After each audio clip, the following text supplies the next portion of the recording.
What's something you know to be 100% true that everyone else dismisses as a conspiracy theory? The art world is largely built around money laundering and tax evasion. That actually makes a lot of sense. Would explain a lot of the really simplistic art pieces that sell for millions. There's just so much talent to be found among wives of politicians who suddenly discovered painting as a hobby. K-pop was created by the South Korean government under suggestion from the IMF as an extra exportable industry to fix its balance of payments. It really happened that way. The government is actually watching everything you do. Now that doesn't mean there is some dude sitting at a computer looking over your internet history, but the government does have fuck tons of information about you on a server somewhere. The paradox is that a lot of people in the government don't know they have it, and the rest don't know what to even do with it. Wasn't that confirmed years ago? Stevie Wonder isn't blind. I did not see that coming. He did. It'll be back when this gets gold.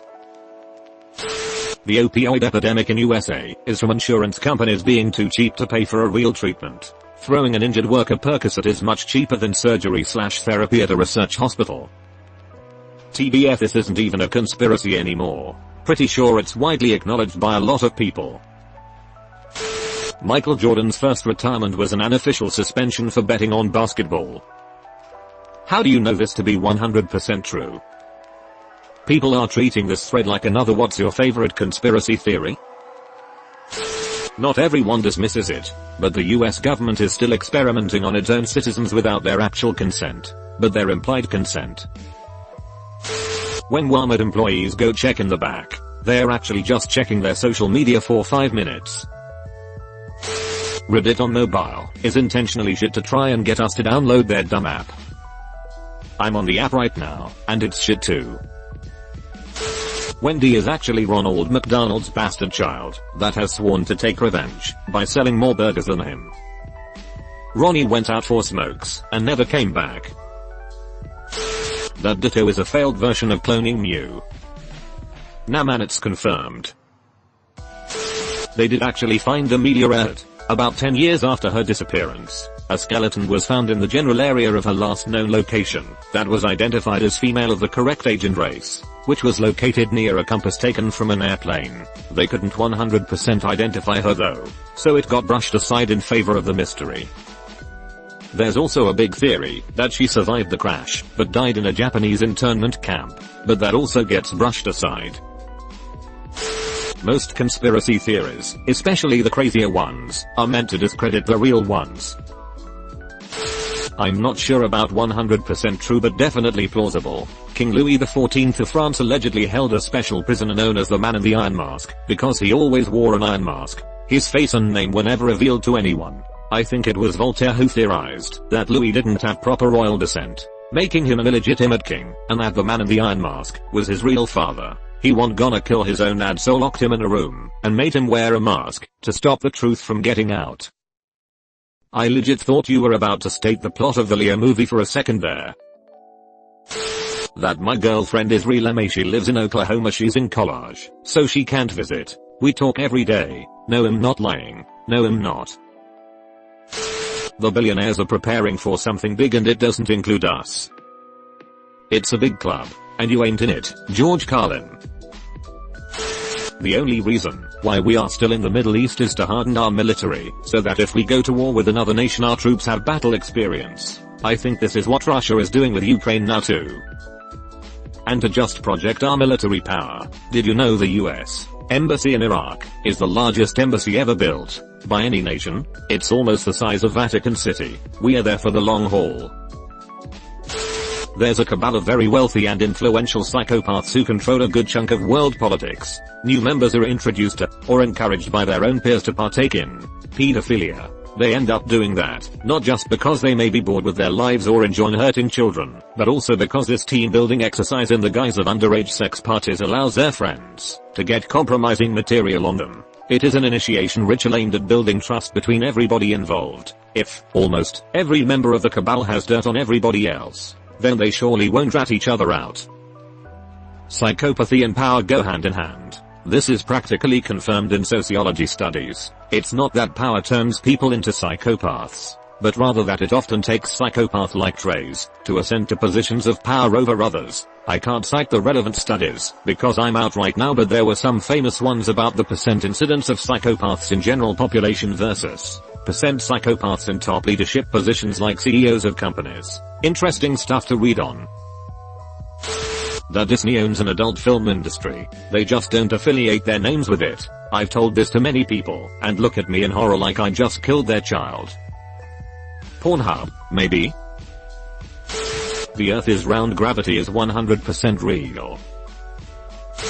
Flood insurance rates are a cycle to churn properties for big banks. We're in the very beginning of the bank accumulating property phase now. It goes like this. 1. Flood insurance is cheap. Waterfront, flood zone, property values go up. 2. Current stage of the cycle, flood insurance rates start to creep up. They are currently going up 25% a year until they reach their true rate, meaning they'll keep getting risen until the banks get what they want. 3. Starting to see this. People sell their flood zone properties because they become unaffordable. That is, you have a rental property that's clearing $250 a month. Then your flood insurance goes up $100 a month. And it's going to up next year. And the year after that. People will start selling. This hurts property values. 4. This is where the banks clean up. Property prices drop so low that people can't afford to sell. So they have to short sell or suffer a loss. If they can sell at all. Otherwise the bank forecloses. The bottom falls out of the market and prices plummet because insurance rates are too high. 5. The banks accumulate thousands and thousands of these undervalued properties. 6. Now, the banks have to sell these things. If only there was a way to sell these properties. Oh yeah. Let's reduce flood insurance rates and give the market a boost. This is where the cycle repeats. A couple things to note. The big giant million-dollar homes aren't really affected by this. The owners are usually wealthy enough to afford the flood insurance rates, or own a house outright, and don't need to carry insurance. The banks and the government are basically the same entity in this circumstance. A lot of houses in flood zones are huge neighborhoods that just happen to be low-lying, and can be miles away from waterfront. So, poor neighborhoods get hit the hardest by this. I've also seen these banks get foreclosed houses and just let them go to hell, not winterizing, and pipes burst, basement floods, etc. A house will go for $250,000, then 4 years later, and 2 years vacant and full of mold, it won't sell for $60,000. That always bugs the shit out of me. I'm a realtor and the house next door was vacant. I tried to figure out who owned it for 4 years. Public records was wrong. I even asked lawyers and all that. Then one day it just went up for sale. The house sat vacant the whole time. I watched it go from fixable to being a teardown. The banks use humongous large-scale accounting practices to write off losses, and they have a stack of thousands of houses to sell. So if the house is on bottom of the pile, it has to wait for its turn to get sold. The sales price makes little difference to a bank when they are dealing with such high volume. They can get away with any type of accounting shenanigans they can dream up. Okay, this makes sense, they are still getting their money anyways. I always wondered why they couldn't hire someone to take care of things like some banks do. Those chemicals did turn the frogs gay. Yeah, Alex Jones was right. Atrazine fucks with reproductive organs in frogs, and a government agency was polluting local waters with the chemical. Wasn't Alex Jones also right about Epstein and Pedo Island? Not that I'm keeping score. Phones do listen to your conversations, and they do recommend ads based on it. Know this because I tested it several times, with wildly different subjects with several friends, by just repeating stuff, like I need to a car right now. Damn, I wish I could rent a cheap car nearby etc for about 5 minutes. That kind of thing. Oh yeah, this is not a conspiracy at all. Definitely factual. When you download an app, and it asks for permission to access your microphone, that's exactly what's going on. Conspiracy doesn't mean false. We'll go extinct before we can ever colonize other planets. Yes, but for a short period of time we generated income for our investors.